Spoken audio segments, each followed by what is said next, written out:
सुंदरकांड पाठ के चमत्कार, जानिए इसके नियम और मिलने वाले लाभ।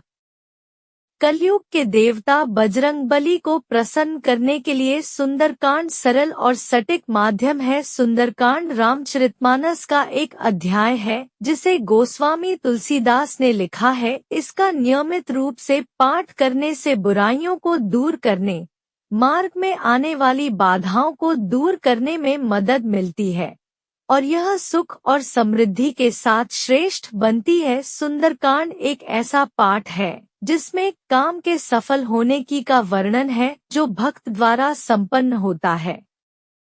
भगवान हनुमान ने समुद्र पार किया और सीता माँ को खोजने के लिए लंका की यात्रा के दौरान बाधाओं से बचे। भगवान हनुमान सीता के बारे में जानकारी जुटाने के अपने कार्य में सफल रहे थे, इसलिए इस अध्याय में भगवान हनुमान के ज्ञान और शक्ति का भी वर्णन किया गया है।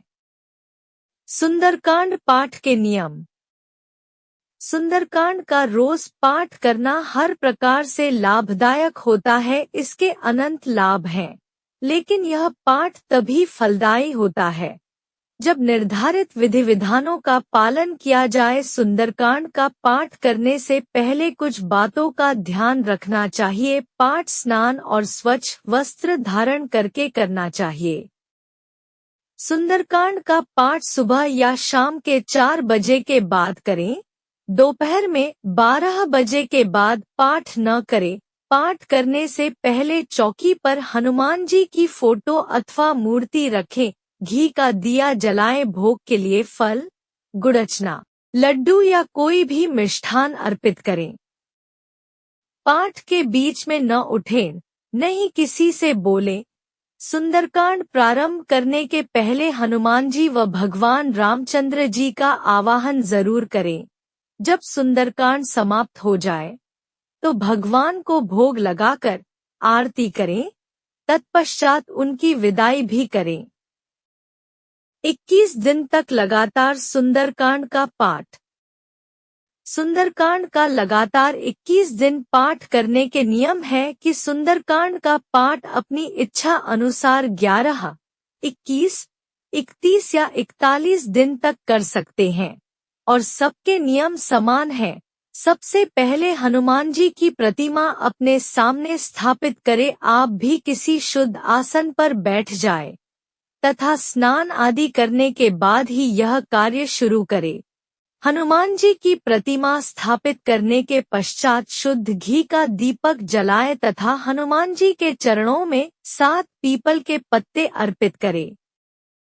हनुमान जी को घी का दीपक जलाने के पश्चात सुंदरकांड का पाठ करें तथा लड्डू का भोग लगाएं। इसके पश्चात पीपल के पत्तों की माला बनाकर आपके आसपास के किसी भी हनुमान जी के मंदिर में जाकर माला चढ़ा दे। यह कार्य आपको प्रतिदिन करना है।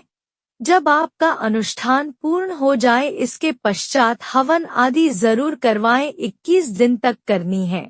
इसमें एक भी दिन त्रुटि नहीं होनी चाहिए। सुंदरकांड के पाठ के साथ अगर आप हनुमान चालीसा भी करते हैं, इससे आपको धन की प्राप्ति होगी। सुंदरकांड का पाठ के लाभ जानें।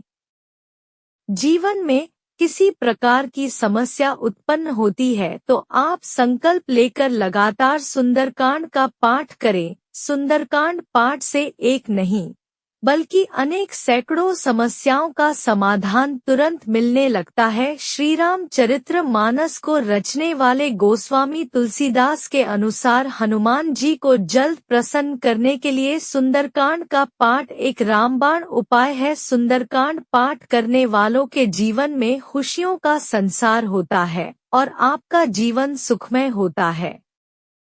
सुंदरकांड करने वाले व्यक्ति के अंदर सकारात्मक और विचारात्मक ऊर्जा का संचार होने लगता है। वह व्यक्ति किसी भी कार्य में अपनी रुचि दिखाता है तो उसमें सकारात्मक परिणाम मिलते हैं।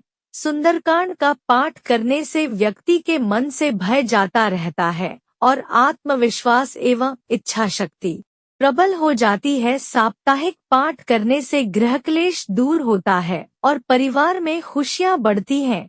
नियमित पाठ करने से कर्ज और रोग से छुटकारा मिलता है। हनुमान जी की भक्ति करने और नियमित सुंदरकांड का पाठ करने से व्यक्ति जीवन के हर क्षेत्र में सफलता से आगे बढ़ता है। सुंदरकांड का पाठ करते समय इन बातों की रखें सावधानी। स्नान करने के बाद ही करें पाठ। एक सुंदरकांड का पाठ रोज करना शुभ माना जाता है। यदि विधि विधान से सुंदरकांड का पाठ किया जाए तो उसका फल भी अच्छा मिलता है। सुंदरकांड का पाठ करने से पहले स्नान जरूर करना चाहिए और साफ वस्त्र धारण करना चाहिए। 2. इस समय करें सुंदरकांड पाठ।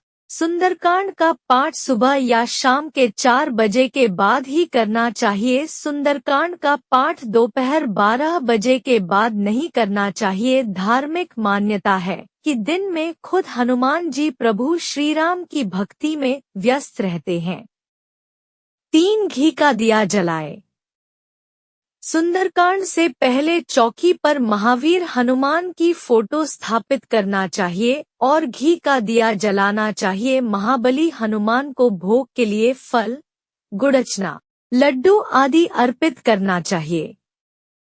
कभी न अधूरा पाठ न करें। धार्मिक मान्यता है कि सुंदरकांड का पाठ हमेशा पूरा करना चाहिए। एक बार यदि पाठ शुरू कर दे तो बीच में उठना नहीं चाहिए और नहीं अधूरा पढ़ना चाहिए। सुंदरकांड का पाठ करना हनुमान जी का आह्वान होता है। यदि कोई भक्त अधूरा पाठ करता है तो ऐसा करने से हनुमान जी नाराज होते हैं। ऐसी ही वीडियो के लिए चैनल को सब्सक्राइब करें। रोजाना मिलेगी नई जानकारी।